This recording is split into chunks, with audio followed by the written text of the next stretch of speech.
मेरे प्रिय आत्मन, प्रेम क्या है? जीना और जानना तो आसान है, लेकिन कहना बहुत कठिन है। जैसे कोई मछली से पूछे कि सागर क्या है, तो मछली कह सकती है ये है सागर, ये रहा, चारों तरफ वही है। लेकिन कोई पूछे कि कहो क्या है, बताओ मत, तो बहुत कठिन हो जाएगा मछली को। आदमी के जीवन में भी जो श्रेष्ठ है, सुंदर है और सत्य है, उसे जिया जा सकता, जाना जा सकता, हुआ जा सकता, लेकिन कहना बहुत मुश्किल है।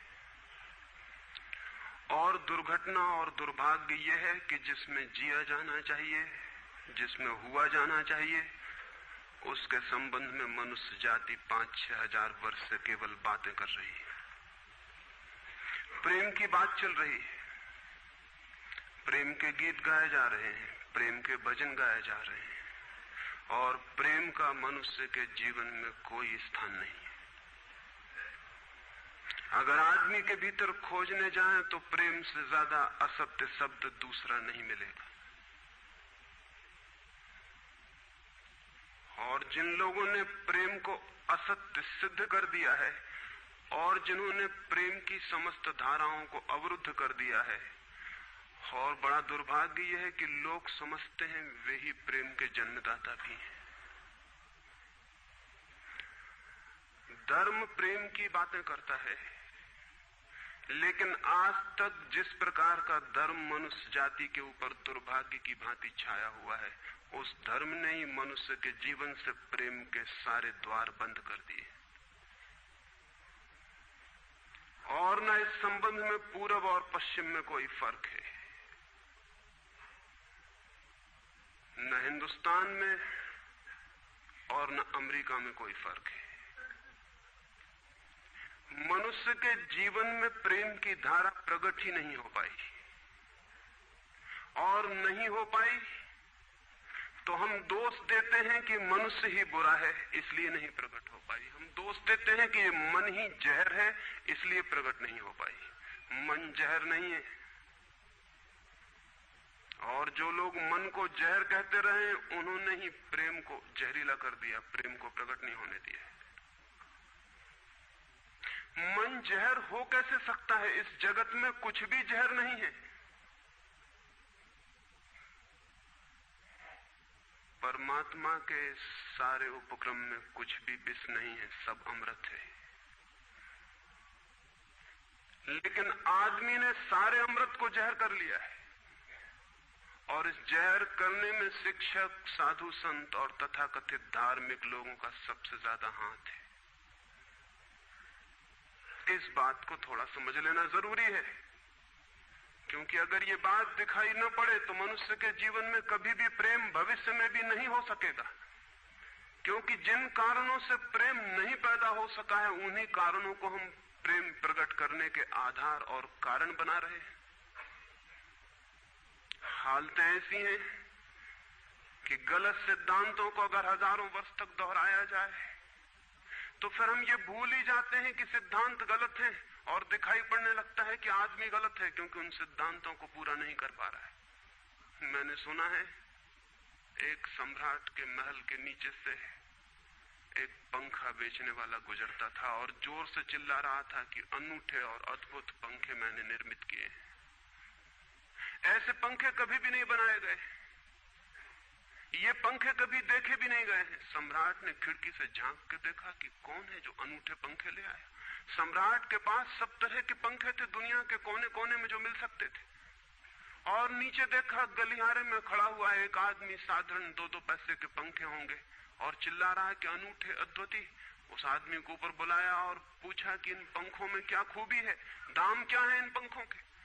उस पंखे वाले ने कहा कि महाराज, दाम ज्यादा नहीं है, पंखे को देखते हुए दाम बहुत कम है, सिर्फ 100 रुपए का पंखा है। सम्राट ने कहा 100 रुपए? ये 2 पैसे का पंखा जो बाजार में जगह जगह मिलता है, 100 रुपए दाम, क्या है इसकी खूबी?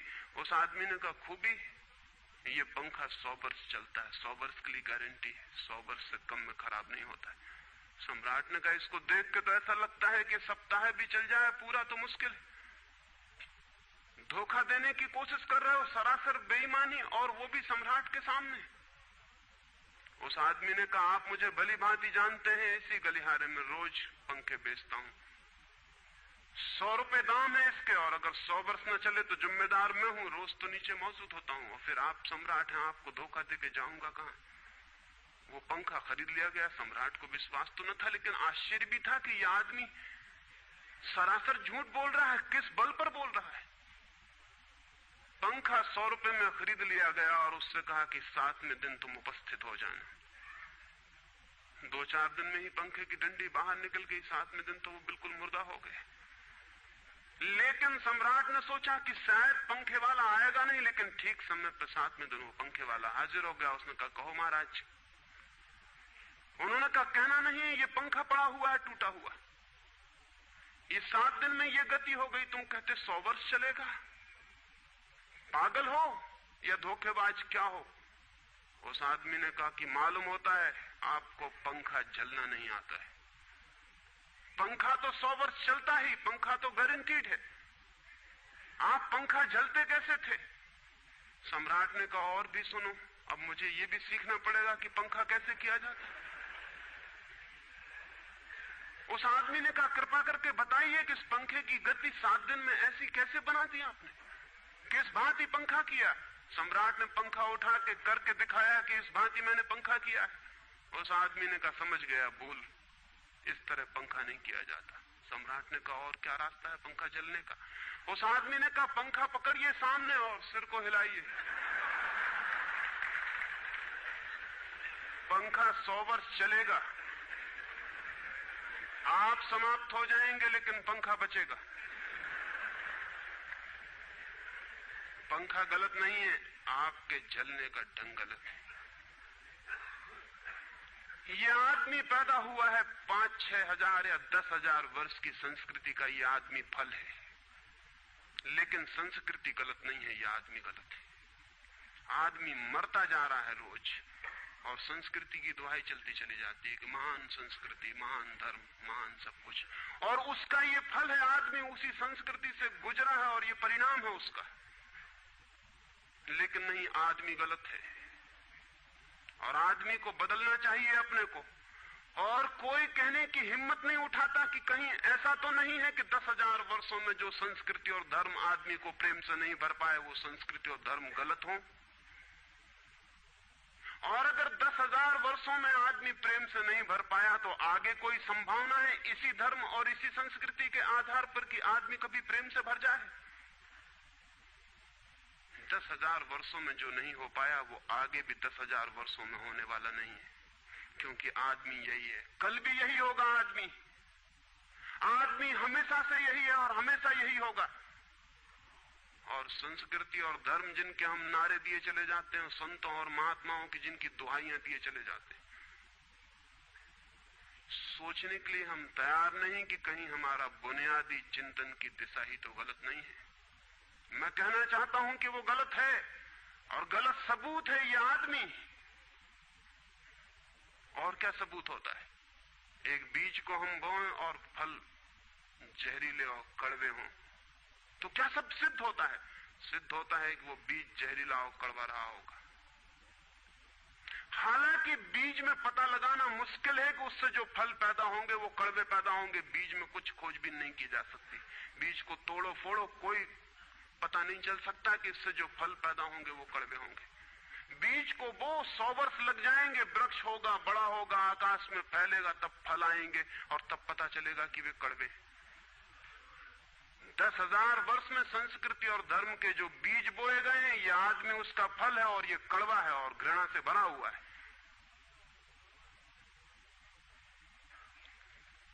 लेकिन उसी की दुहाई दिया चले जाते हैं हम और सोचते हैं उससे प्रेम हो जाएगा। मैं आपसे कहना चाहता हूं उससे प्रेम नहीं हो सकता है, क्योंकि प्रेम के पैदा होने की जो बुनियादी संभावना है, धर्मों ने उसकी ही हत्या कर दी है और उसमें ही जहर घोल दिया है। मनुष्य से भी ज्यादा प्रेम पशुओं और पक्षियों में और पौधों में दिखाई पड़ता है, जिनके पास न कोई संस्कृति है न कोई धर्म है। संस्कृत और सुसंस्कृत और सभ्य मनुष्यों की बजाय असभ्य और जंगल के आदमी में ज्यादा प्रेम दिखाई पड़ता है, जिसके पास न कोई विकसित धर्म है, न कोई सभ्यता है, न कोई संस्कृति है। जितना आदमी सभ्य, सुसंस्कृत और तथाकथित धर्मों के प्रभाव में मंदिरों और चर्चों में प्रार्थना करने लगता, उतना ही प्रेम से शून्य क्यों होता चला जाता? जरूर कुछ कारण है, और दो कारणों पर मैं विचार करना चाहता हूं। अगर वे ख्याल में आ जाएं तो प्रेम के अवरुद्ध स्रोत टूट सकते हैं और प्रेम की गंगा बह सकती है। वो हर आदमी के भीतर है, उसे कहीं से लाना नहीं है। प्रेम कोई ऐसी बात नहीं है कि कहीं खोजने जाना है उसे, वो है, वो प्राणों की प्यास है हर एक के भीतर, वो प्राणों की सुगंध है प्रत्येक के भीतर, लेकिन चारों तरफ से परकोटा है उसके और वो प्रकट नहीं हो पाती। सब तरफ पत्थर की दीवार है और वो झरने नहीं फूट पाते। तो प्रेम की खोज और प्रेम की साधना कोई पॉजिटिव, कोई विधायक खोज और साधना नहीं है कि हम जाएं और कहीं प्रेम सीख लें। एक मूर्तिकार एक पत्थर को तोड़ रहा था, कोई देखने गया था कि मूर्ति कैसे बनाई जाती है। उसने देखा कि मूर्ति तो बिल्कुल नहीं बनाई जा रही, सिर्फ छेनी और हथौड़े से पत्थर तोड़ा जा रहा है। तो उस आदमी ने पूछा कि आप क्या कर रहे हैं, मूर्ति नहीं बनाएंगे? मैं तो मूर्ति का बनना देखने आया हूं, आप तो सिर्फ पत्थर तोड़ रहे हैं। उस मूर्तिकार ने कहा कि मूर्ति तो पत्थर के भीतर छिपी है, उसे बनाने की जरूरत नहीं है, सिर्फ उसके ऊपर जो व्यर्थ पत्थर जुड़ा है उसे अलग कर देने की जरूरत है और मूर्ति प्रकट हो जाएगी।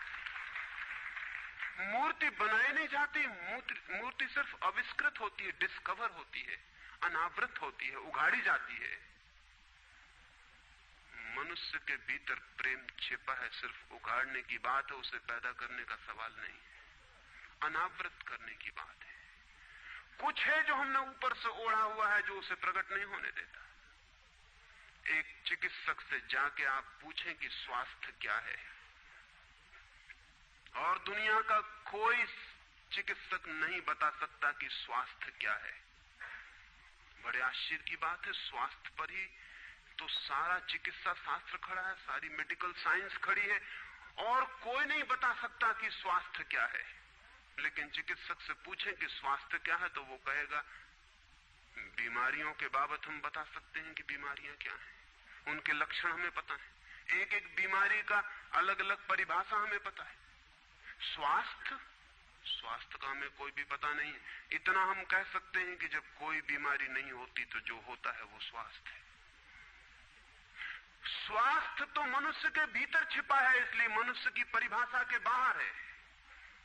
बीमारी बाहर से आती है, इसलिए बाहर से परिभाषा की जा सकती है। स्वास्थ्य भीतर से आता है, उसकी कोई परिभाषा नहीं की जा सकती। इतना ही हम कह सकते हैं कि बीमारियों का अभाव स्वास्थ्य है। लेकिन ये स्वास्थ्य की कहां परिभाषा हुई? स्वास्थ्य के संबंध में तो हमने कुछ भी ना कहा कि बीमारियां नहीं है, तो बीमारियों के संबंध में कहा। सच ये है कि स्वास्थ्य पैदा नहीं करना होता, या तो छिप जाता है बीमारियों में, या बीमारियां हट जाती हैं तो प्रकट हो जाता है। स्वास्थ्य हम में है, स्वास्थ्य हमारा स्वभाव है। प्रेम हम में है, प्रेम हमारा स्वभाव है। इसलिए ये बात गलत है कि मनुष्य को समझाया जाए कि तुम प्रेम पैदा करो। सोचना यह है कि प्रेम पैदा क्यों नहीं हो पा रहा है, बाधा क्या है, अड़चन क्या है, कहां रुकावट डाल दी गई। अगर कोई भी रुकावट ना हो तो प्रेम प्रकट होगा ही, उसे सिखाने की और समझाने की कोई भी जरूरत नहीं है। अगर मनुष्य के ऊपर गलत संस्कृति और गलत संस्कार की धाराएं और बाधाएं न हो तो हर आदमी प्रेम को उपलब्ध होगा ही, ये अनिवार्यता है। प्रेम से कोई बच ही नहीं सकता, प्रेम स्वभाव है। गंगा बहती है हिमालय से, बहेगी गंगा, उसके प्राण है, उसके पास जल है, वो बहेगी और सागर को खोज ही लेगी। न किसी पुलिस वाले से पूछेगी, न किसी पुरोहित से पूछेगी कि सागर कहां है। देखा किसी गंगा को चौरस्ते पर खड़े होकर पूछते कि सागर कहां है? उसके प्राणों में है छिपी सागर की खोज और ऊर्जा है, तो पहाड़ तोड़ेगी, मैदान तोड़ेगी और पहुंच जाएगी सागर तक। सागर कितने ही दूर हो, कितना ही छिपा हो, खोज ही लेगी। और कोई रास्ता नहीं है, कोई गाइड बुक नहीं है कि जिससे पता लगा ले कि कहां से जाना है, लेकिन पहुंच जाती है। लेकिन बांध बांध दिए जाएं, चारों तरफ परकोटे उठा दिए जाएं, प्रकृति की बाधाओं को तोड़ के तो गंगा सागर तक पहुंच जाती है, लेकिन अगर आदमी की इंजीनियरिंग की बाधाएं खड़ी कर दी जाएं तो हो सकता है गंगा सागर तक न पहुंच पाए। ये भेद समझ लेना जरूरी है। प्रकृति की कोई भी बाधा असल में बाधा नहीं है, इसलिए गंगा सागर तक पहुंच जाती है, हिमालय को काट के पहुंच जाती है। लेकिन अगर आदमी इजाद करे, इंतजाम करे, तो गंगा को सागर तक नहीं भी पहुंचने दे सकता है। प्रकृति का तो एक सहयोग है, प्रकृति तो एक हार्मनी है। वहां जो बाधा भी दिखाई पड़ती है वो भी शायद शक्ति को जगाने के लिए चुनौती है। वहां जो विरोध भी दिखाई पड़ता है वो भी शायद भीतर प्राणों में जो छिपा है उसे प्रकट करने के लिए बुलावा है। वहां शायद कोई बाधा नहीं है।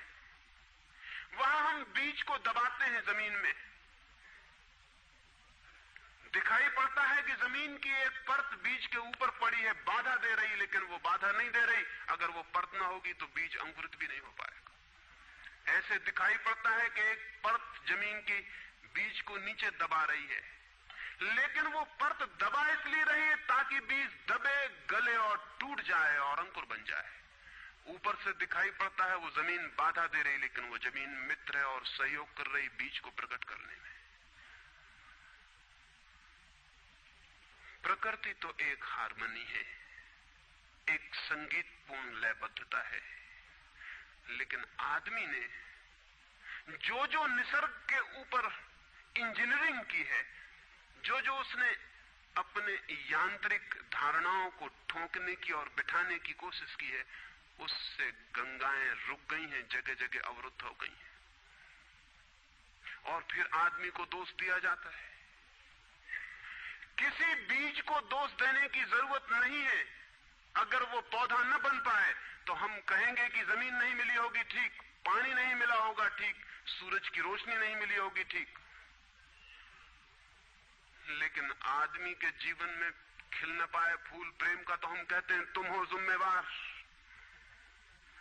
और कोई नहीं कहता कि भूमि ना मिली होगी, ठीक, पानी ना मिला होगा, ठीक, सूरज की रोशनी ना मिली होगी, ठीक।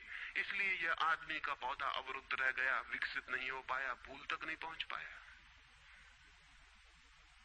मैं आपसे कहना चाहता हूं कि बुनियादी बाधाएं आदमी ने खड़ी की हैं।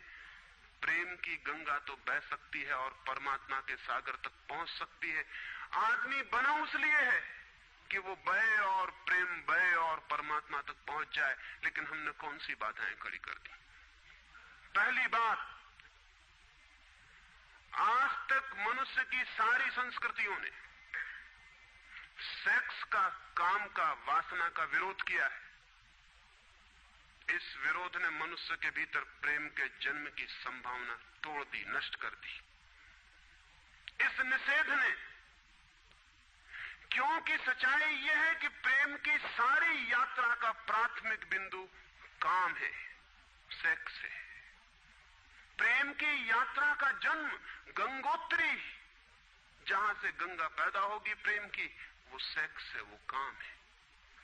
और उसके सब दुश्मन है, सारी संस्कृतियां और सारे धर्म और सारे गुरु और सारे महात्मा। तो गंगोत्री पर ही चोट कर दी, वहीं रोक दिया।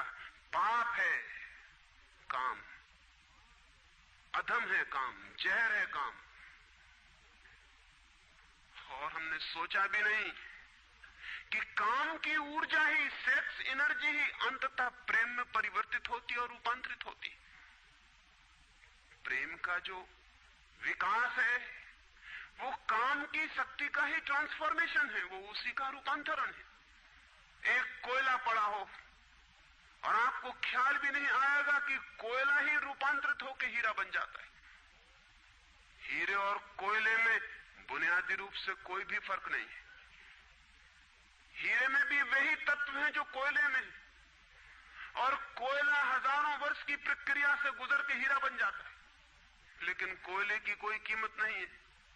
उसे कोई घर में रखता भी है तो ऐसी जगह जहां दिखाई न पड़े, और हीरे को लोग छातियों पर लटका के घूमते हैं कि वो दिखाई पड़े। और हीरा और कोयला एक ही है,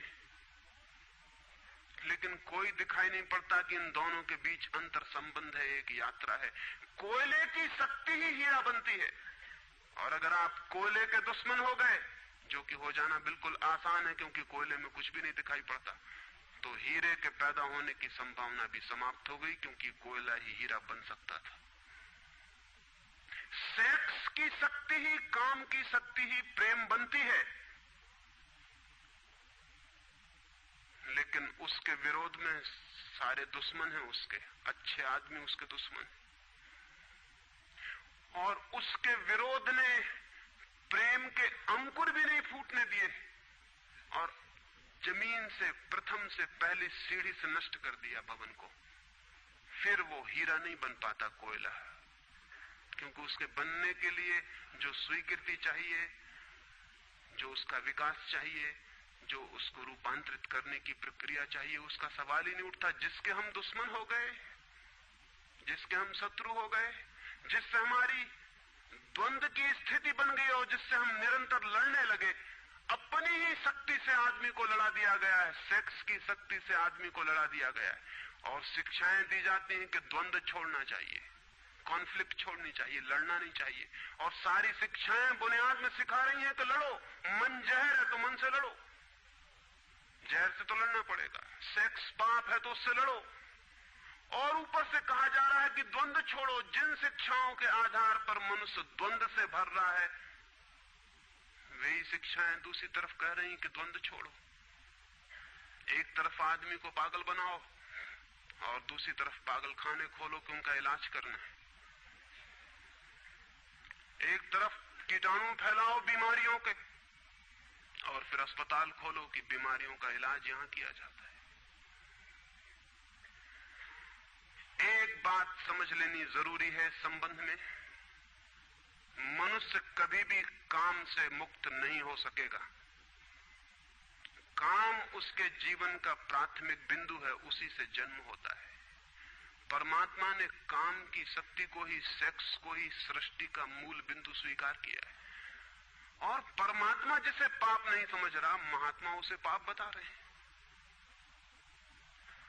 अगर परमात्मा उसे पाप समझता है तो परमात्मा से बड़ा पापी इस पृथ्वी पर, इस जगत में, इस विश्व में कोई भी नहीं है। फूल खिला हुआ दिखाई पड़ रहा है, कभी सोचा है कि फूल का खिल जाना भी सेक्सुअल एक्ट है? फूल का खिल जाना भी काम की एक घटना है, वासना की एक घटना है। फूल में है क्या उसके खिल जाने में? उसके खिल जाने में कुछ भी नहीं है। वे बिंदु हैं, पराग के, वीरी के कण हैं, जिन्हें तितलियां उड़ा के दूसरे फूलों पे ले जाएंगी और नया जन्म देंगी। एक मोर नाच रहा है और कवि गीत गा रहे हैं, और संत भी देख के प्रसन्न होंगे, लेकिन उन्हें ख्याल नहीं कि नृत्य एक सेक्सुअल एक्ट है। मोर पुकार रहा है अपनी प्रेयसी को या अपने प्रेमी को, वो नृत्य किसी को रिझाने के लिए। पपीहा गीत गा रहा है, कोयल बोल रही है। एक आदमी जवान हो गया है, एक युवती सुंदर होकर विकसित हो गई है। वो सब की सब सेक्सुअल एनर्जी की अभिव्यक्तियां हैं। वो सब का सब काम का ही रूपांतरण, वो सब का सब काम की ही अभिव्यक्ति, काम की ही अभिव्यंजना है।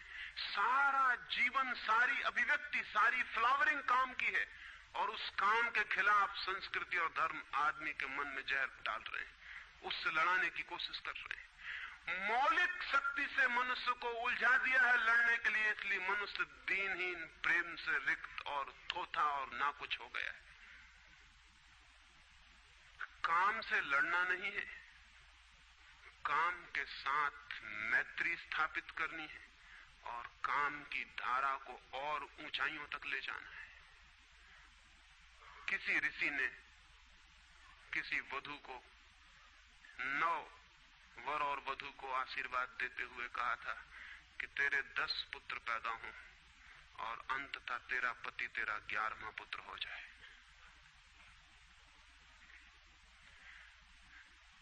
वासना रूपांतरित हो तो पत्नी मां बन सकती है, वासना रूपांतरित हो तो काम प्रेम बन सकता है, लेकिन काम ही प्रेम बनता है। काम की ऊर्जा ही प्रेम की ऊर्जा में विकसित होती है, फलित होती है। लेकिन हमने मनुष्य को भर दिया है काम के विरोध में। इसका परिणाम यह हुआ कि प्रेम तो पैदा नहीं हो सका, क्योंकि वो तो आगे का विकास था, काम की स्वीकृति से आता। प्रेम तो विकसित नहीं हुआ और काम के विरोध में खड़े होने के कारण मनुष्य का चित्त ज्यादा से ज्यादा कामुक और सेक्सुअल होता चला गया। हमारे सारे गीत, हमारी सारी कविताएं, हमारे चित्र, हमारी पेंटिंग्स, हमारे मंदिर, हमारी मूर्तियां सब घूम फिर के सेक्स के आसपास केंद्रित हो गई। हमारा मन ही सेक्स के आसपास केंद्रित हो गया। इस जगत में कोई भी पशु मनुष्य की भांति सेक्सुअल नहीं है। मनुष्य 24 घंटे सेक्सुअल हो गया। उठते बैठते सोते जागते सेक्स ही सब कुछ हो गया। उसके प्राण में एक घाव हो गया, विरोध के कारण, दुश्मनी के कारण, शत्रुता के कारण। जो जीवन का मूल था उससे मुक्त तो हुआ नहीं जा सकता था, लेकिन उससे लड़ने की चेष्टा में सारा जीवन रुग्ण जरूर हो सकता था, वो रुग्ण हो गया है। और ये जो मनुष्य जाति इतनी ज्यादा कामुक दिखाई पड़ रही है, इसके पीछे तथाकथित धर्मों और संस्कृति का बुनियादी हाथ है। इसके पीछे बुरे लोगों का नहीं, सज्जनों और संतों का हाथ है। और जब तक मनुष्य जाति सज्जनों और संतों के इस अनाचार से मुक्त नहीं होती, तब तक प्रेम के विकास की कोई संभावना नहीं। मुझे एक घटना याद आती है। एक फकीर अपने घर से निकला था, किसी मित्र के पास मिलने जा रहा है। निकला है कि घोड़े पर उसका चढ़ा हुआ एक बचपन का दोस्त घर आके सामने खड़ा हो गया। उसने कहा कि दोस्त तुम घर पे रुको, वर्षों से प्रतीक्षा करता था कि तुम आओगे तो बैठेंगे और बात करेंगे, और दुर्भाग्य कि मुझे किसी मित्र से मिलने जाना है, मैं वचन दे चुका हूं तो मैं वहां जाऊंगा, घंटे भर में जल्दी से जल्दी लौट आऊंगा, तब तक तुम विश्राम करो। उसके मित्र ने कहा कि मुझे तो चैन नहीं है, अच्छा होगा कि मैं तुम्हारे साथ ही चला चलूं। लेकिन उसने कहा कि मेरे कपड़े सब गंदे हो गए धूल से रास्ते की, अगर तुम्हारे पास कुछ अच्छा कपड़ा हो तो मुझे दे दो, तो मैं डाल लूं और साथ हो जाऊं। निश्चित था उस फकीर के पास किसी सम्राट ने उसे एक बहुमूल्य कोट, एक पगड़ी और धोती भेंट की थी। उसने संभाल के रखी थी, कभी जरूरत पड़ेगी तो पहनूंगा। वो जरूरत नहीं आई थी, निकाल के ले आया खुशी में। मित्र ने जब पहन ली तब उसे थोड़ी ईर्ष्या पैदा हुई। मित्र ने पहन के तो मित्र सम्राट मालूम होने लगा। बहुमूल्य कोट था, पगड़ी थी, धोती थी, शानदार जूते थे, और उसके सामने वो फकीर बिल्कुल ही नौकर चाकर दीनहीन दिखाई पड़ने लगा। उसने सोचा है तो बड़ा मुश्किल हुआ है, तो बड़ा गलत हुआ। जिनके घर में ले जाऊंगा ध्यान इस पर जाएगा, मुझ पर किसी का भी ध्यान जाएगा नहीं। अपने ही कपड़े, और आज अपने ही कपड़ों के कारण मैं दीनहीन हो जाऊंगा। लेकिन बार बार मन को समझाया कि मैं फकीर हूं, आत्मा परमात्मा की बात करने वाला, क्या रखा है कोट में पगड़ी में, छोड़ो, पहने रहने तो कितना फर्क पड़ता है। लेकिन जितना समझाने की कोशिश की कि कोट पगड़ी में क्या रखा है, कोट पगड़ी ही उसके मन में घूमने लगी। मित्र दूसरी बात करने लगा, लेकिन वो भीतर तो, ऊपर तो कुछ और दूसरी बातें कर रहा है, लेकिन वहां उसका मन नहीं है, भीतर उसे बस कोट और पगड़ी। रास्ते पर जो भी आदमी देखता है उसको कोई भी नहीं देखता, मित्र की तरफ सबकी आंखें जाती हैं। वो बड़ा मुश्किल में पड़ गया कि तो आज अपनी भूल कर ली, अपने हाथ से भूल कर ली। जिनके घर जाना था वहां पहुंचा, जाके परिचय दिया कि मेरे मित्र हैं, जमाल, बचपन के दोस्त हैं, बहुत प्यारे आदमी हैं। और फिर अचानक अनजाने मुंह से निकल गया कि रह गए कपड़े, सो कपड़े मेरे हैं।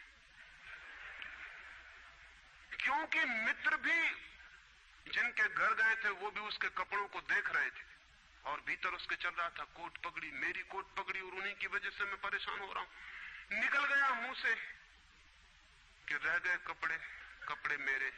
मित्र भी हैरान हुआ, घर के लोग भी हैरान हुए कि क्या पागलपन की बात है। ख्याल उसको भी आया बोल जाने के बाद, तब पछताया कि तो भूल हो गई। पछताया तो और दबाया अपने मन को, बाहर निकल के क्षमा मांगने लगा कि क्षमा कर दो, बड़ी गलती हो गई। मित्र ने कहा मैं तो हैरान हुआ कि तुमसे निकल कैसे गया। उसने कहा कि कुछ नहीं, सिर्फ जबान की चूक हो गई। हालांकि जबान की चूक कभी भी नहीं होती, भीतर कुछ चलता होता है तो कभी कभी बेमौके जबान से निकल जाता है, चूक कभी नहीं होती। माफ कर दो, भूल हो गई।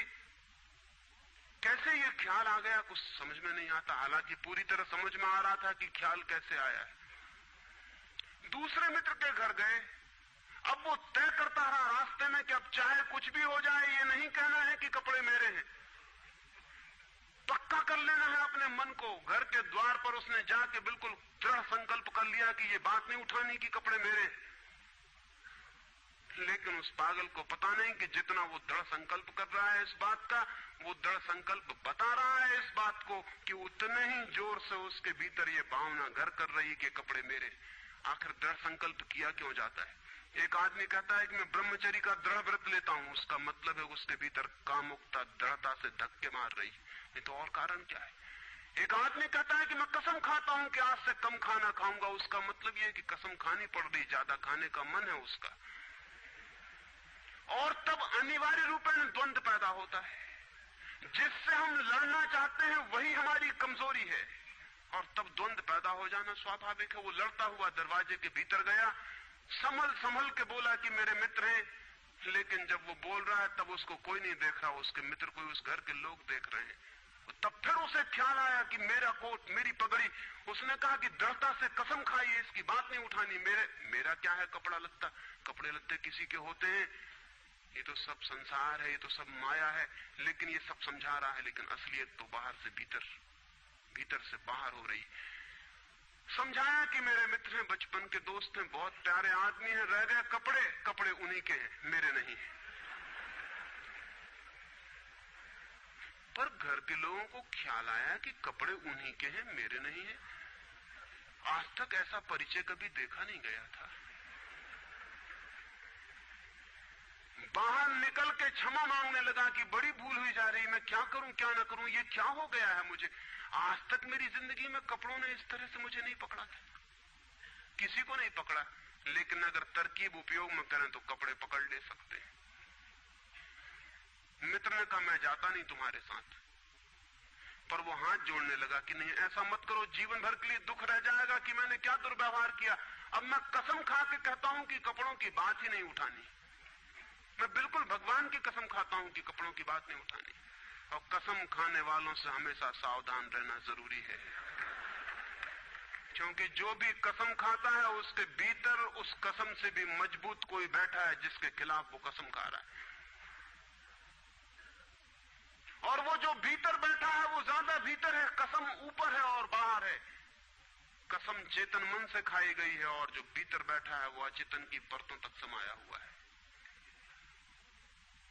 अगर मन के 10 हिस्से कर दें तो कसम एक हिस्से ने खाई है, 9 हिस्से उल्टा भीतर खड़ा हुआ है। ब्रह्मचर्य की कसमें एक हिस्सा खा रहा है मन का, और 9 हिस्सा परमात्मा की दुहाई दे रहा है। वो जो परमात्मा ने बनाया है वो उसके लिए कहा चला जा रहा है, कहे चला जा रहा है। गए तीसरे मित्र के घर। अब उसने बिल्कुल ही अपनी सांसों तक पे संयम कर रखा है। संयमी आदमी बड़े खतरनाक होते हैं, क्योंकि उनके भीतर ज्वालामुखी उबल रहा है और ऊपर से वो संयम साधे हुए हैं। और इस बात को स्मरण रखना कि जिस चीज को साधना पड़ता है, साधने में इतना श्रम लग जाता है कि साधना पूरे वक्त हो नहीं सकती, फिर शिथिल होना पड़ेगा, विश्राम करना पड़ेगा। अगर मैं जोर से मुट्ठी बांध लूं तो कितनी देर बांधे रख सकता हूं? 24 घंटे। जितने जोर से बांधूंगा उतने ही जल्दी थक जाऊंगा और मुट्ठी खुल जाएगी। जिस चीज में भी श्रम करना पड़ता है, जितना ज्यादा श्रम करना पड़ता है उतने जल्दी थकान आ जाती, शक्ति खत्म हो जाती और उल्टा होना शुरू हो जाता। मुट्ठी बांधी जितने जोर से उतने ही जल्दी मुट्ठी खुल जाएगी। मुट्ठी खुली रखी जा सकती है 24 घंटे, लेकिन बांध के नहीं रखी जा सकती है। जिस काम में श्रम पड़ता है उस काम को आप जीवन नहीं बना सकते, कभी सहज नहीं हो सकता वो काम। श्रम पड़ेगा, फिर विश्राम का वक्त आएगा ही।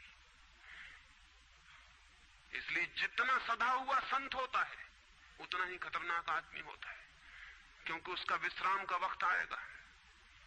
24 घंटे में घंटे भर को उसे शिथिल होना पड़ेगा, उसी बीच दुनिया भर के पाप उसके भीतर खड़े हो जाएंगे, नरक सामने आ जाएगा। तो उसने बिल्कुल ही अपने को सांस सांस रोक लिया और कहा कि अब कसम खाता हूं कि इन कपड़ों की बात ही नहीं उठानी। लेकिन आप सोच लें उसकी हालत, अगर आप थोड़े बहुत भी धार्मिक आदमी होंगे तो आपको अपने अनुभव से भी पता चल सकता है कि उसकी क्या हालत हुई होगी। अगर आपने कसम खाई हो, व्रत लिए हो, संकल्प साधे हो, तो आपको भली भांति पता होगा कि भीतर क्या हालत हो जाती है। भीतर गया, उसके माथे से पसीना चू रहा है, इतना श्रम पड़ रहा है। मित्र डरा हुआ है उसके पसीने को देखकर कि वो उसकी सब नसें खिंची हुई हैं। वो बोल रहा है एक एक शब्द कि मेरे मित्र हैं, बड़े पुराने दोस्त हैं, बहुत अच्छे आदमी हैं। और एक क्षण को वो रुका, जैसे भीतर से कोई जोर का धक्का आया हो और सब बह गया, बाढ़ आ गई और सब बह गया। और उसने कह कि रह गए कपड़े की बात, तो मैंने कसम खा ली है कि कपड़े की बात ही नहीं करनी।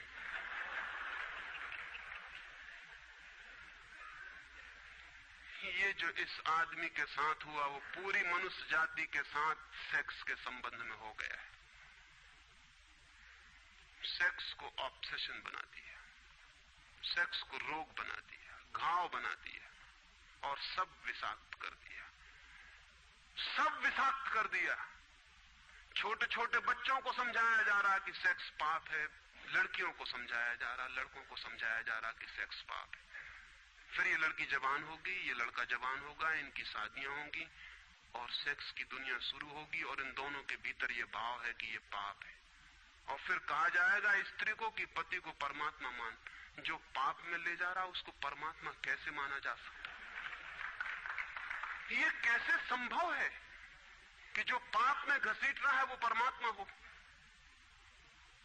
और उस लड़के को कहा जाएगा, उस युवक को कहा जाएगा कि तेरी पत्नी है, तेरी साथनी है, तेरी संगी है। लेकिन जो नरक में ले जा रही, शास्त्रों में लिखा है कि स्त्री नरक का द्वार है।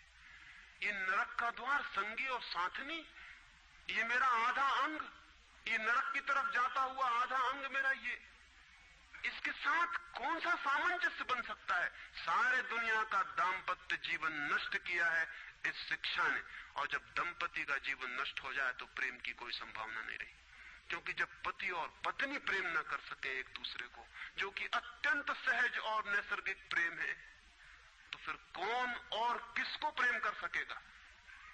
इस प्रेम को बढ़ाया जा सकता है कि पत्नी और पति का प्रेम इतना विकसित हो, इतना उदात्त हो, इतना ऊंचा बने कि धीरे धीरे बांध तोड़ दे और दूसरों तक फैल जाए।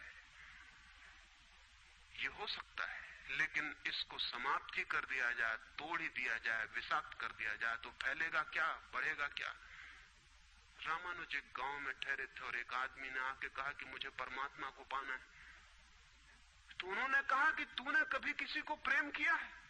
उस आदमी ने कहा इस झंझट में मैं कभी पड़ा ही नहीं, प्रेम वगैरह की झंझट मैंने की, मुझे तो परमात्मा को खोजना है। रामानुज ने कहा तूने कभी झंझट ही नहीं की प्रेम की? उसने कहा मैं बिल्कुल सच कहता हूं आपसे। और बेचारा ठीक ही कह रहा था, क्योंकि धर्म की दुनिया में प्रेम एक डिस्क्वालिफिकेशन, एक अयोग्यता है। तो उसने सोचा कि अगर मैं कहूं किसी को प्रेम किया तो वो कहेंगे अभी प्रेम प्रेम छोड़, ये राग वाग छोड़, अभी इधर पहले इन सबको छोड़ के आ, तब इधर आना। तो उस बेचारे ने किया भी हो तो वो कहता गया कि मैंने नहीं किया, नहीं किया। ऐसा कौन आदमी होगा जिसने थोड़ा बहुत प्रेम नहीं किया हो? रामानुज ने तीसरी बार पूछा कि तू कुछ तो बता, थोड़ा बहुत भी, कभी भी किसी को? उसने कहा माफ करिए, आप क्यों बात बात वही बात पूछे चले जा रहे हैं? मैंने प्रेम की तरफ आंख उठा के नहीं देखा, मुझे तो परमात्मा को खोजना है। तो रामानुज ने कहा मुझे क्षमा कर, तू कहीं और खोज, क्योंकि मेरा अनुभव यह है कि अगर तूने किसी को प्रेम किया हो तो उस प्रेम को फिर इतना बड़ा जरूर किया जा सकता है कि वो परमात्मा तक पहुंच जाए। लेकिन अगर तूने प्रेम ही नहीं किया तो तेरे पास कुछ है ही नहीं जिसको बड़ा किया जा सके। बीज ही नहीं है तेरे पास जो वृक्ष बन सके। तो तू जा कहीं और पूछ। और जब पति और पत्नी में प्रेम न हो, जिस पत्नी ने अपने पति को प्रेम न किया हो और जिस पति ने अपनी पत्नी को प्रेम न किया हो, वे बेटों को, बच्चों को प्रेम कर सकते हैं तो आप गलती में हैं। पत्नी उसी मात्रा में बेटे को प्रेम करेगी जिस मात्रा में उसने अपने पति को प्रेम किया है, क्योंकि ये बेटा पति का ही फल है, उसका ही प्रतिफलन है, उसका ही रिफ्लेक्शन है। ये इस बेटे के प्रति जो प्रेम होने वाला है वो उतना ही होगा जितना उसने पति को चाहा और प्रेम किया हो। ये पति की ही मूर्ति है जो फिर नई होकर वापस लौट आई है। अगर पति के प्रति प्रेम नहीं है तो बेटे के प्रति प्रेम सच्चा कभी भी नहीं हो सकता। और अगर बेटे को प्रेम नहीं किया गया, पालना पोसना और बड़ा कर देना प्रेम नहीं है, तो बेटा मां को कैसे प्रेम कर सकता है, बाप को कैसे प्रेम कर सकता है? वो जो यूनिट है जीवन का परिवार, वो विषाक्त हो गया है सेक्स को दूषित कहने से, कंडेम करने से, निंदित करने से, और परिवार ही फैलकर पूरा जगत है, पूरा विश्व है। और फिर हम कहते हैं कि प्रेम बिल्कुल दिखाई नहीं पड़ता। प्रेम कैसे दिखाई पड़ेगा? हालांकि हर आदमी कहता है कि मैं प्रेम करता हूं, मां कहती है, पत्नी कहती है, बाप कहता है, भाई कहता है, बहन कहती है, मित्र कहते हैं कि हम प्रेम करते हैं। सारी दुनिया में हर आदमी कहता है कि हम प्रेम करते हैं, और दुनिया में इकट्ठा देखो तो प्रेम कहीं दिखाई ही नहीं पड़ता। इतने लोग अगर प्रेम करते हैं तो दुनिया में तो प्रेम की वर्षा हो जानी चाहिए थी, प्रेम के फूल ही फूल खिल जाने चाहिए थे, प्रेम के दिए ही दिए जल जाते, घर घर प्रेम का दिया होता तो दुनिया में इकट्ठी इतनी रोशनी होती प्रेम की। लेकिन वहां तो घृणा की रोशनी दिखाई पड़ती है, क्रोध की रोशनी दिखाई पड़ती है, युद्धों की रोशनी दिखाई पड़ती है, प्रेम का तो कोई पता नहीं चलता। झूठी है ये बात, और ये झूठ जब तक हम मानते चले जाएंगे तब तक सत्य की दिशा में खोज भी नहीं हो सकती। कोई किसी को प्रेम नहीं कर रहा है, और जब तक काम के निसर्ग को परिपूर्ण आत्मा से स्वीकृति नहीं मिलती तब तक कोई किसी को प्रेम कर भी नहीं सकता है। मैं आपसे कहना चाहता हूं कि काम दिव्य है, डिवाइन है।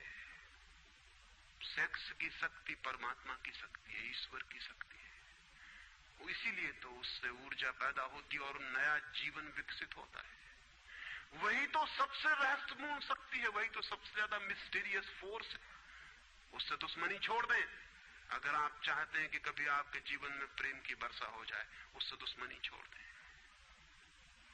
उसे आनंद से स्वीकार करें,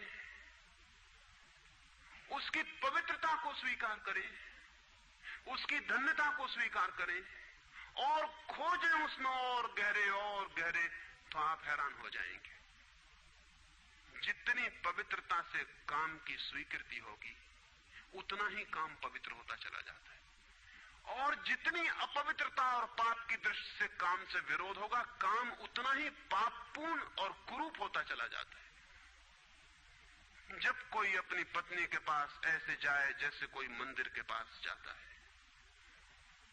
जब कोई पत्नी अपने पति के पास ऐसे जाए जैसे सच में कोई परमात्मा के पास जाता है, क्योंकि जब दो प्रेमी काम से निकट आते हैं, जब वे संभोग से गुजरते हैं, तब सच में ही वे परमात्मा के मंदिर के निकट से गुजर रहे हैं। वहीं परमात्मा काम कर रहा है उनकी उस निकटता में, वहीं परमात्मा की सृजन शक्ति काम कर रही है। और मेरी अपनी दृष्टि यह है कि मनुष्य को समाधि का, ध्यान का जो पहला अनुभव मिला हो कभी भी मनुष्य के इतिहास में, तो वो संभोग के क्षण में मिला है और कभी नहीं। संभोग के क्षण में ही पहली बार ये स्मरण आया है आदमी को कि इतने आनंद की वर्षा हो सकती है। और जिन्होंने सोचा, जिन्होंने मेडिटेट किया, जिन लोगों ने काम के संबंध पर और मैथुन पर चिंतन किया और ध्यान किया, उन्हें यह दिखाई पड़ा कि काम के क्षण में, मैथुन के क्षण में, संभोग के क्षण में मन विचारों से शून्य हो जाता है। एक क्षण को मन के सारे विचार रुक जाते हैं, और वो विचारों का रुक जाना और वो मन का ठहर जाना ही आनंद की वर्षा का कारण होता है। तब उन्हें सीक्रेट मिल गया, राज मिल गया कि अगर मन को विचारों से मुक्त किया जा सके किसी और विधि से भी, तो भी इतना ही आनंद मिल सकता है। और तब समाधि और योग की सारी व्यवस्थाएं विकसित हुई, जिनमें ध्यान और सामायिक और मेडिटेशन और प्रेयर, इनकी सारी व्यवस्थाएं विकसित हुई। इन सब के मूल में संभोग का अनुभव है। और फिर मनुष्य को अनुभव हुआ कि बिना संभोग में जाए भी चित्त शून्य हो सकता है, और जो रस की अनुभूति संभोग में हुई थी वो बिना संभोग के भी बरस सकती है। फिर संभोग क्षणिक हो सकता है, क्योंकि शक्ति और ऊर्जा का वो निकास और बहाव है, लेकिन ध्यान सतत हो सकता है। तो मैं आपसे कहना चाहता हूं कि एक युगल संभोग के क्षण में जिस आनंद को अनुभव करता है, एक योगी 24 घंटे उस आनंद को अनुभव करने लगता है। लेकिन इन दोनों आनंदों में बुनियादी विरोध नहीं है, और इसलिए जिन्होंने कहा कि विषयानंद और ब्रह्मानंद भाई भाई हैं, उन्होंने जरूर सत्य कहा है। वे सहोदर हैं, एक ही उदर से पैदा हुए हैं, एक ही अनुभव से विकसित हुए, उन्होंने निश्चित ही सत्य कहा है। तो पहला सूत्र आपसे कहना चाहता हूं, अगर चाहते हैं कि पता चले कि प्रेम तत्व क्या है, तो पहला सूत्र है काम की पवित्रता, दिव्यता, उसकी ईश्वरीय अनुभूति की स्वीकृति, उसको परम हृदय से, पूर्ण हृदय से अंगीकार। और आप हैरान हो जाएंगे, जितने परिपूर्ण हृदय से काम की स्वीकृति होगी, उतने ही आप काम से मुक्त होते चले जाएंगे। जितना अस्वीकार होता है, उतने ही हम बंधते हैं, जैसा वो फकीर कपड़ों से बंध गया। जितना स्वीकार होता है, उतने हम मुक्त होते हैं। अगर परिपूर्ण स्वीकार है, टोटल एक्सेप्टेबिलिटी है जीवन का जो निसर्ग है उसकी, तो आप पाएंगे कि वो परिपूर्ण स्वीकृति को मैं आस्तिकता कहता हूं। वही आस्तिकता व्यक्ति को मुक्त करती है। नास्तिक में उनको कहता हूं जो जीवन के निसर्ग का अस्वीकार करते हैं, निषेध करते हैं। ये बुरा है, ये पाप है, ये विष है, ये छोड़ो, ये छोड़ो, ये छोड़ो। जो छोड़ने की बातें कर रहे हैं वे ही नास्तिक हैं। जीवन जैसा है उसे स्वीकार करो और जियो उसकी परिपूर्णता में। वही परिपूर्णता रोज रोज सीढ़ियां सीढ़ियां ऊपर उठाती जाती, वही स्वीकृति मनुष्य को ऊपर ले जाती। और एक दिन उसके दर्शन होते हैं जिसका काम में पता भी नहीं चलता था। काम अगर कोयला था तो एक दिन हीरा भी प्रकट होता है प्रेम का। तो पहला सूत्र यह है। दूसरा सूत्र आपसे कहना चाहता हूं, और वो दूसरा सूत्र भी संस्कृति ने और आज तक की सभ्यता ने और धर्मों ने हमारे भीतर मजबूत किया है। दूसरा सूत्र भी स्मरणीय है, क्योंकि पहला सूत्र तो काम की ऊर्जा को प्रेम बना देगा, और दूसरा सूत्र द्वार की तरह रोके हुए है उस ऊर्जा को बहने से, वो बह नहीं पाएगी। वो दूसरा सूत्र है मनुष्य का ये भाव कि मैं हूं, ईगो, उसका अहंकार कि मैं हूं। बुरे लोग तो कहते ही हैं कि मैं हूं, अच्छे लोग और जोर से कहते हैं कि मैं हूं, और मुझे स्वर्ग जाना है और मोक्ष जाना है और मुझे ये करना है और मुझे वो करना है। लेकिन वो मैं खड़ा हुआ है वहां भीतर। और जिस आदमी का मैं जितना मजबूत है, उतना ही उस आदमी की सामर्थ्य दूसरे से संयुक्त हो जाने की कम हो जाती, क्योंकि मैं एक दीवार है, एक घोषणा है कि मैं हूं। मैं की घोषणा कह देती है तुम हो, मैं हूं, दोनों के बीच फासला है। फिर मैं कितना ही प्रेम करूं और आपको अपनी छाती से लगा लूं, लेकिन फिर भी हम दो हैं। छातियां कितनी ही निकट आ जाएं, फिर भी बीच में फासला है। मैं हूं, तुम हो। इसलिए निकटतम अनुभव भी निकट नहीं ला पाते। शरीर पास बैठ जाते हैं, आदमी दूर दूर बने रह जाते हैं। जब तक भीतर मैं बैठा हुआ है, तब तक दूसरे का भाव नष्ट नहीं होता। शास्त्र ने कहीं एक अद्भुत वचन कहा है कि दी अदर इज हेल, वो जो दूसरा है वही नरक है। लेकिन शास्त्र ने ये नहीं कहा कि why the other is other, वो दूसरा क्यों है।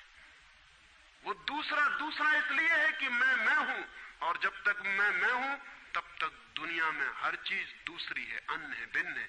और जब तक भिन्नता है तब तक प्रेम का अनुभव नहीं हो सकता। प्रेम है एकात्म का अनुभव।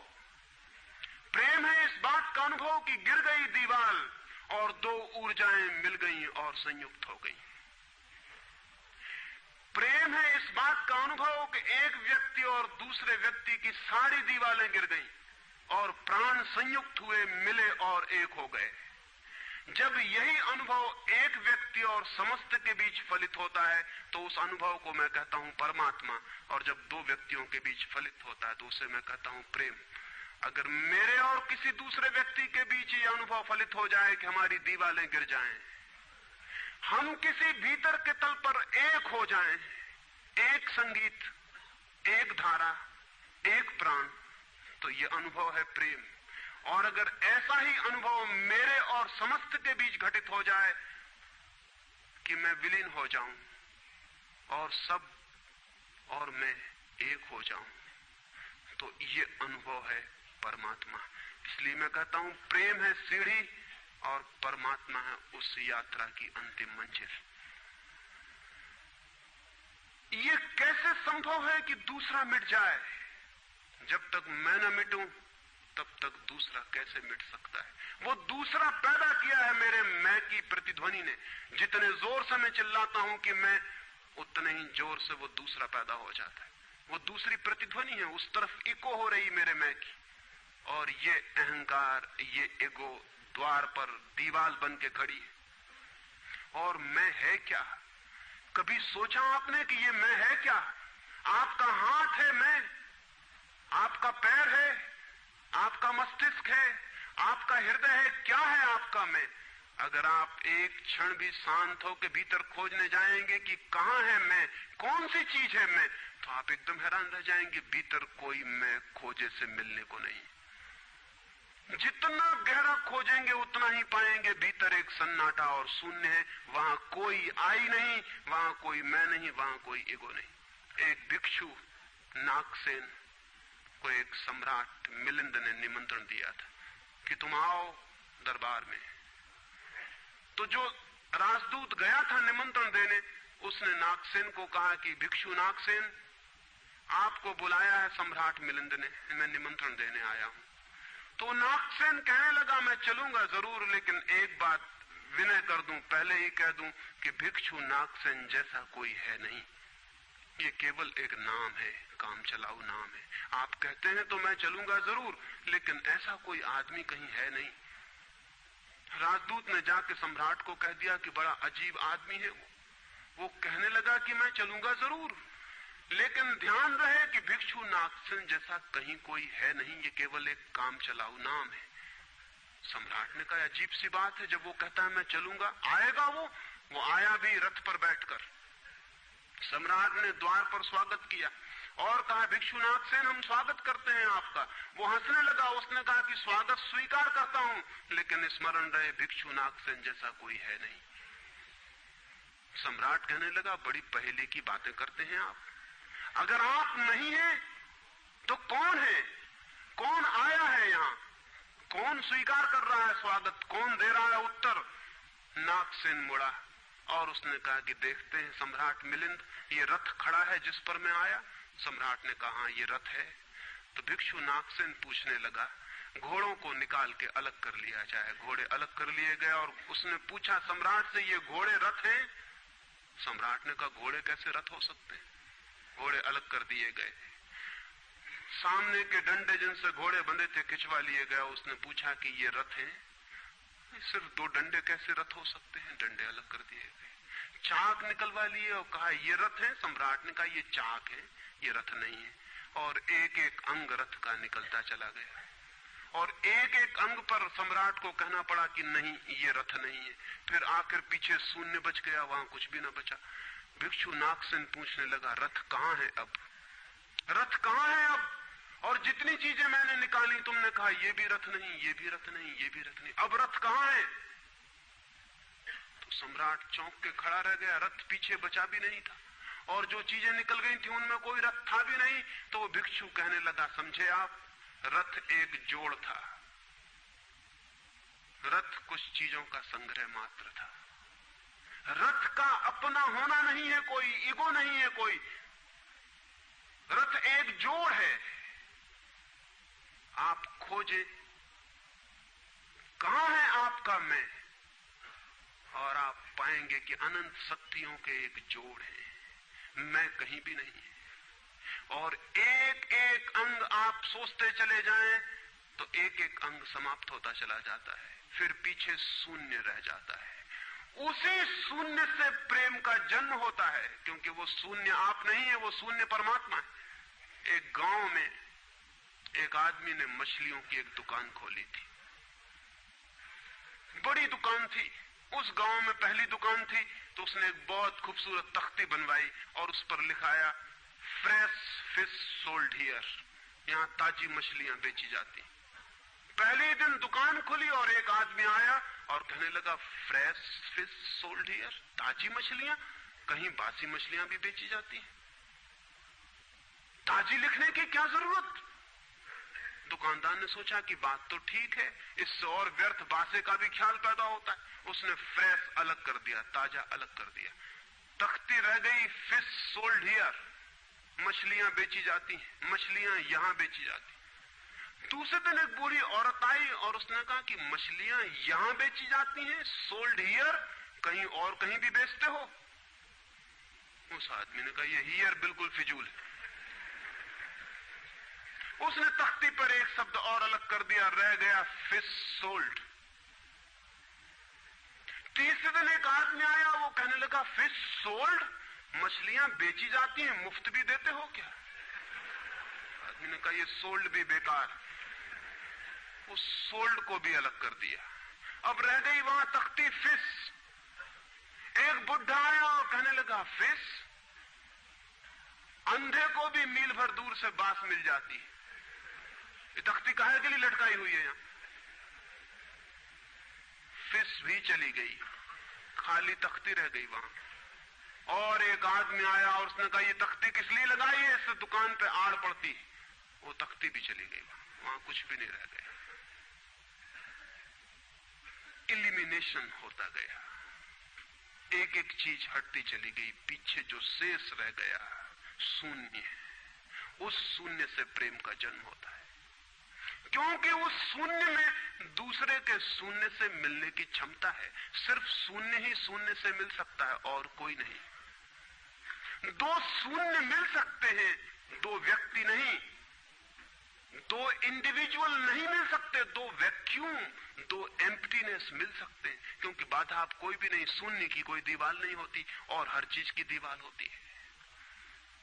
तो दूसरी बात स्मरणीय है, व्यक्ति जब मिटता है नहीं रह जाता, पाता है कि हूं ही नहीं, जो है वो मैं नहीं हूं, जो है वो सब है। तब द्वार गिरता है, दीवार टूटती है और तब वो गंगा बहती है जो भीतर छिपी है और तैयार है। वो शून्य की प्रतीक्षा कर रही कि कोई शून्य हो जाए तो उससे बह उठूं। हम एक कुआं खोदते हैं, पानी भीतर है, पानी कहीं से लाना नहीं होता, लेकिन बीच में मिट्टी पत्थर पड़े हैं, उनको निकाल के बाहर कर देते हैं। करते क्या है हम? करते हैं हम एक शून्य बनाते हैं, एक खाली जगह बनाते हैं, एक एम्प्टीनेस बनाते हैं। कुआं खोदने का मतलब है खाली जगह बनाना, ताकि खाली जगह में जो भीतर छिपा हुआ पानी है वो प्रकट होने के लिए जगह पा जाए, स्पेस पा जाए। वो भीतर है, उसको जगह चाहिए प्रकट होने को, जगह नहीं मिल रही, भरा हुआ है कुआं मिट्टी पत्थर से। मिट्टी पत्थर हमने अलग कर दिए, वो पानी उबल के बाहर आ गया। आदमी के भीतर प्रेम भरा हुआ है, स्पेस चाहिए, जगह चाहिए जहां वो प्रकट हो जाए। और हम भरे हुए हैं अपने मैं से। हर आदमी चिल्लाया चला जा रहा है मैं, और स्मरण रखें जब तक आपकी आत्मा चिल्लाती है मैं, तब तक आप मिट्टी पत्थर से भरे हुए कुएं हैं। आपके कुएं में प्रेम के झरने नहीं फूटेंगे, नहीं फूट सकते। मैंने सुना है एक बहुत पुराना वृक्ष था, आकाश में सम्राट की तरह उसके हाथ फैले हुए थे। उस पर फूल आते थे तो दूर दूर से पक्षी सुगंध लेने आते हैं, उस पर फल लगते थे तो तितलियां उड़ती। उसकी छाया, उसके फैले हाथ, हवाओं में उसका वो खड़ा रूप आकाश में बड़ा सुंदर था। एक छोटा बच्चा उसकी छाया में रोज खेलने आता था। उस बड़े वृक्ष को उस छोटे बच्चे से प्रेम हो गया। बड़ों को छोटों से प्रेम हो सकता है अगर बड़ों को पता ना हो कि हम बड़े हैं। वृक्ष को कोई पता नहीं था कि मैं बड़ा हूं, ये पता सिर्फ आदमी को होता है, इसलिए उसका प्रेम हो गया। अहंकार हमेशा अपने से बड़ों को प्रेम करने की कोशिश करता है। अहंकार हमेशा अपने से बड़ों से संबंध जोड़ता है। प्रेम के लिए कोई बड़ा छोटा नहीं, जो आ जाए उसी से संबंध जुड़ जाता है। वो एक छोटा सा बच्चा खेलता आता था उस वृक्ष के पास, उस वृक्ष का उससे प्रेम हो गया, लेकिन वृक्ष की शाखाएं ऊपर थी, बच्चा छोटा था, तो वृक्ष अपनी शाखाएं उसके लिए नीचे झुका था ताकि वो फल तोड़ सके, फूल तोड़ सके। प्रेम हमेशा झुकने को राजी है, अहंकार कभी भी झुकने को राजी नहीं। अहंकार के पास जाएंगे तो अहंकार के हाथ और ऊपर उठ जाएंगे ताकि आप उन्हें छू ना सके, क्योंकि जिसे छू लिया जाए वो छोटा आदमी है, जिसे न छुआ जा सके, दूर सिंहासन पर दिल्ली में हो, वो आदमी बड़ा आदमी है। वो वृक्ष के शाखाएं नीचे झुकाती जब वो बच्चा खेलता हुआ आता, और जब बच्चा उसके फूल तोड़ लेता तो वृक्ष बहुत खुश होता, उसके प्राण आनंद से भर जाते। प्रेम जब भी कुछ दे पाता है तब खुश हो जाता है, अहंकार जब भी कुछ ले पाता है तभी खुश होता है। फिर वो बच्चा बड़ा होने लगा, वो कभी उसकी छाया में सोता, कभी उसके फल खाता, कभी उसके फूलों का ताज बना के पहनता और जंगल का सम्राट हो जाता है। प्रेम के फूल जिसके पास भी बरसते हैं वही सम्राट हो जाता है, और जहां भी अहंकार गिरता है वहीं सब अंधकार हो जाता है, आदमी दीन और दरिद्र हो जाता है। वो लड़का फूलों का ताज पहनता और नाचता, और वृक्ष बहुत खुश होता, उसके प्राण आनंद से भर जाते, हवाएं सनसनाती और वो गीत गाता। फिर लड़का और बड़ा हुआ, वो वृक्ष के ऊपर भी चढ़ने लगा, उसकी शाखाओं से झूलने भी लगा, वो उसकी शाखाओं पर विश्राम भी करता, और वृक्ष बहुत आनंदित होता। प्रेम आनंदित होता है जब प्रेम किसी के लिए छाया बन जाता है। अहंकार आनंदित होता है जब किसी की छाया छीन लेता है। लेकिन लड़का बड़ा होता चला गया, दिन बढ़ते चले गए। जब लड़का बड़ा हो गया तो उसे और दूसरे काम भी दुनिया में आ गए, महत्वाकांक्षाएं आ गई, उसे परीक्षाएं पास करनी थी, उसे मित्रों को जीतना था। वो फिर कभी कभी आता, कभी नहीं भी आता, लेकिन वृक्ष उसकी प्रतीक्षा करता कि वो आए, वो आए। उसके सारे प्राण पुकारते कि आओ आओ। प्रेम निरंतर प्रतीक्षा करता है कि आओ आओ। प्रेम एक प्रतीक्षा है, एक अवेटिंग है, लेकिन वो कभी आता कभी नहीं आता, तो वृक्ष उदास हो जाता है। प्रेम की एक ही उदासी है, जब वो बांट नहीं पाता तो उदास हो जाता है, जब वो दे नहीं पाता तो उदास हो जाता है। और प्रेम की एक ही धन्यता है कि जब वो बांट देता है, लुटा देता है, तो आनंदित हो जाता है। फिर लड़का और बड़ा होता चला गया, और वृक्ष के पास आने के दिन कम होते चले गए। जो आदमी जितना बड़ा होता चला जाता है, महत्वाकांक्षा के जगत में प्रेम के निकट आने की सुविधा उतनी ही कम होती चली जाती है। उस लड़के की एम्बिशन, महत्वाकांक्षा बढ़ रही थी, कहां वृक्ष, कहां जाना। फिर एक दिन वहां से निकलता था तो वृक्ष ने उसे कहा, सुनो। हवाओं में उसकी आवाज गूंजी कि सुनो, तुम आते नहीं, मैं प्रतीक्षा करता हूं, मैं तुम्हारे लिए प्रतीक्षा, राह करता हूं, राह देखता हूं, बाट जोता हूं। उस लड़के ने कहा, क्या है तुम्हारे पास जो मैं आऊं? मुझे रुपए चाहिए। हमेशा अहंकार पूछता है कि क्या है तुम्हारे पास जो मैं आऊं।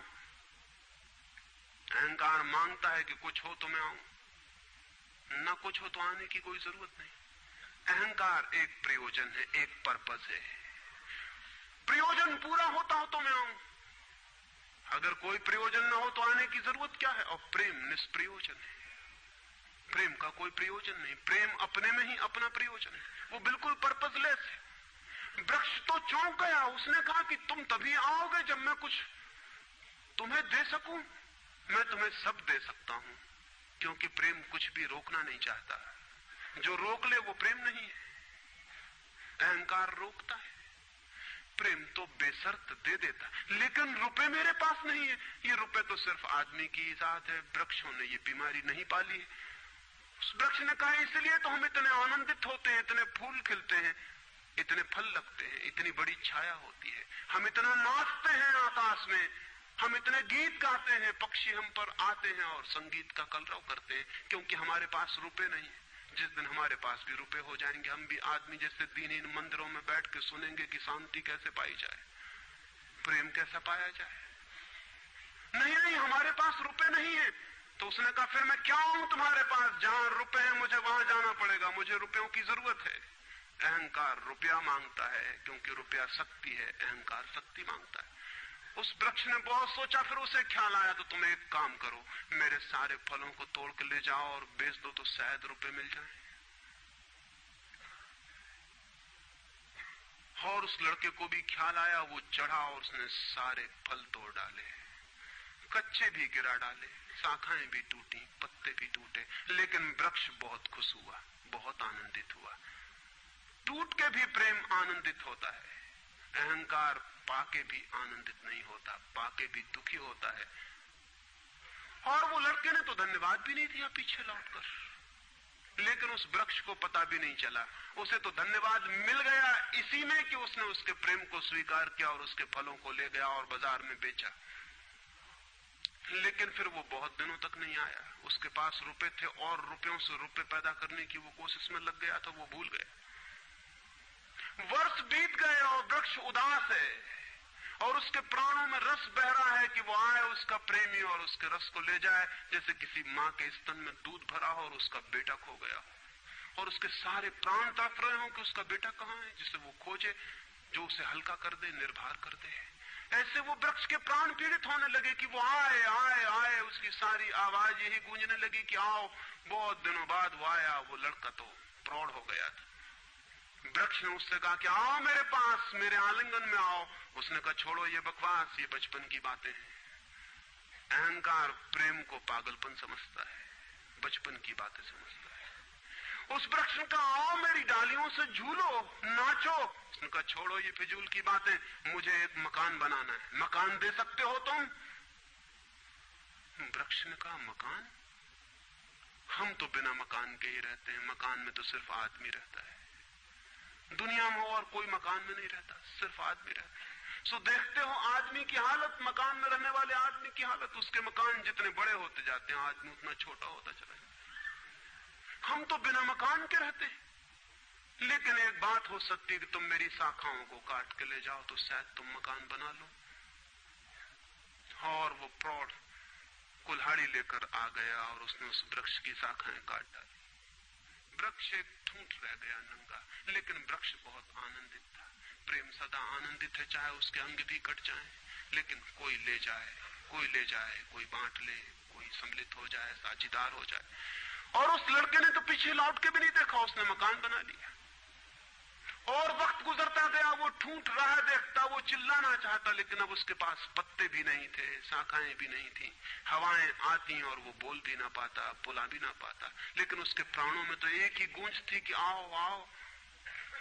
और बहुत दिन बीत गए, तब वो बूढ़ा आदमी हो गया था, वो बच्चा, वो निकल रहा था पास से, वृक्ष के पास आके खड़ा हो गया। तो वृक्ष ने पूछा क्या कर सकता हूं और मैं तुम्हारे लिए, तुम बहुत दिनों बाद आए। उसने कहा तुम क्या कर सकोगे?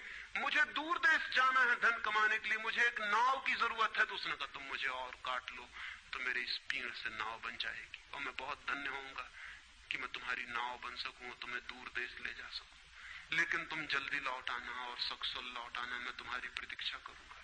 और उसने आरे से उस वृक्ष को काट डाला, तब वो एक छोटा सा ठूंठ रह गया और वो दूर यात्रा पर निकल गया। और वो ठूंठ भी प्रतीक्षा करता रहा कि वो आए आए, लेकिन अब उसके पास कुछ भी नहीं देने को, शायद वो नहीं आएगा, क्योंकि अहंकार वहीं आता है जहां कुछ पाने को है। अहंकार वहां नहीं जाता जहां कुछ पाने को नहीं। मैं उस ठूंठ के पास एक रात मेहमान हुआ था, तो वो ठूंठ मुझसे बोला कि वो मेरा मित्र अब तक नहीं आया और मुझे बड़ी पीड़ा होती, कहीं नाव डूब ना गई हो, कहीं वो भटक ना गया हो, कहीं किसी दूसरे किनारे पर विदेश में कहीं भूल ना गया हो, कहीं वो डूब ना गया हो, कहीं वो समाप्त ना हो गया हो। एक खबर मुझे भर कोई ला दे, अब मैं मरने के करीब हूं, एक खबर भर आ जाए कि वो सकुशल है, फिर कोई बात नहीं, फिर सब ठीक है। अब तो मेरे पास देने को कुछ भी नहीं है, इसलिए बुलाऊं भी तो शायद वो नहीं आएगा, क्योंकि वो लेने की ही भाषा समझता है। अहंकार लेने की भाषा समझता है, प्रेम देने की भाषा है। इससे ज्यादा और कुछ मैं नहीं कहूंगा। जीवन एक ऐसा वृक्ष बन जाए और उस वृक्ष की शाखाएं अनंत तक फैल जाएं, सब उसकी छाया में हो और सब तक उसकी बाह फैल जाए, तो पता चल सकता है कि प्रेम क्या है। प्रेम का कोई शास्त्र नहीं है, न कोई परिभाषा है, न प्रेम का कोई सिद्धांत है। तो मैं बहुत हैरानी में था कि क्या कहूंगा आपसे कि प्रेम क्या है, तो बताना मुश्किल है। आके बैठ सकता हूं, अगर मेरी आंखों में दिखाई पड़ जाए तो दिखाई पड़ सकता है, अगर मेरे हाथों में दिखाई पड़ जाए तो दिखाई पड़ सकता है। मैं कह सकता हूं यह है प्रेम, लेकिन प्रेम क्या है? अगर मेरी आंख में न दिखाई पड़े, मेरे हाथ में न दिखाई पड़े, तो शब्दों से बिल्कुल भी दिखाई नहीं पड़ सकता है कि प्रेम क्या है। मेरी बातों को इतने प्रेम और शांति से सुना, उससे बहुत बहुत अनुग्रहित हूं और अंत में सबके भीतर बैठे परमात्मा को प्रणाम करता हूं। मेरे प्रणाम स्वीकार।